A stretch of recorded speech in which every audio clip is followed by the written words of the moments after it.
तो फिर वो आदमी अंकल से कहता है कि अगर तू ये राख की पोटली नहीं ले जाएगा तो तू यहीं रह जाएगा। फिर ऑटो वाले अंकल सोचते हैं कि चलो ठीक है, ये ले लेता हूँ, क्यों मैं इससे बहस करूँ आगे। और वो ये लेकर निकल जाते हैं। अब वो उस सपने से बाहर आता है, होश में आ जाता है। फिर वो उस पोटली को ऑटो रिक्शा में रखता है और वो फिर उसे घर पर ले जाता है और वो पोटली को घर के किसी कोने में रख देता है। और फिर 6 बजे उनकी बीवी उनके पास आती है और कहती है कि उठिए, आप रात को भी काम पर नहीं गए थे। फिर वो कहता है कि क्या बात कर रही हो तुम, मैं तो गया था काम पर और मैंने एक आदमी को शमशान घाट में भी छोड़ा था और मुझे उसने एक पोटली भी दी थी। मुझे याद नहीं आ रहा वो मैंने कहाँ पर रख दी।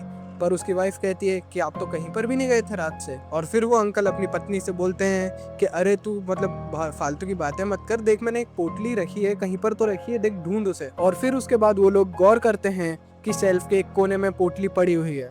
गाइस, वो पोटली का साइज इतना बड़ा था। और जब उसकी वाइफ उस पोटली को नीचे लेकर आती है और वो दोनों जब उसे खोलते हैं तो वो दोनों हैरान हो जाते हैं कि उसके अंदर राख की जगह पर हीरे मोती सोना सब भरे हुए थे। वो लोग बहुत ही ज्यादा गरीब थे, यहाँ तक कि उनका जो ऑटो रिक्शा था वो भी टूटा फूटा सा था। और ऑटो वाले अंकल भी ये देखकर बहुत ही ज्यादा शॉक हो जाते हैं और फिर वो उसी सोने जवाहरात का यूज कर एक बड़ी सी हवेली बना लेते हैं। लेकिन ये बात वो किसी को भी नहीं बताता है क्योंकि उसको मालूम था कि मेरे साथ तो बहुत ही कुछ ज्यादा अजीब हुआ है और कोई भी मेरा भरोसा नहीं करेगा। अब आप लोग मुझे कमेंट्स में बताओ कि वो आदमी कौन था जिसने वो पोटली दी थी जिसमें राख सोने चांदी में बदल गई। और अगर आप ऐसी और हॉरर वीडियोस देखना चाहते हो तो इस अकाउंट को फॉलो और सब्सक्राइब दोनों कर लेना।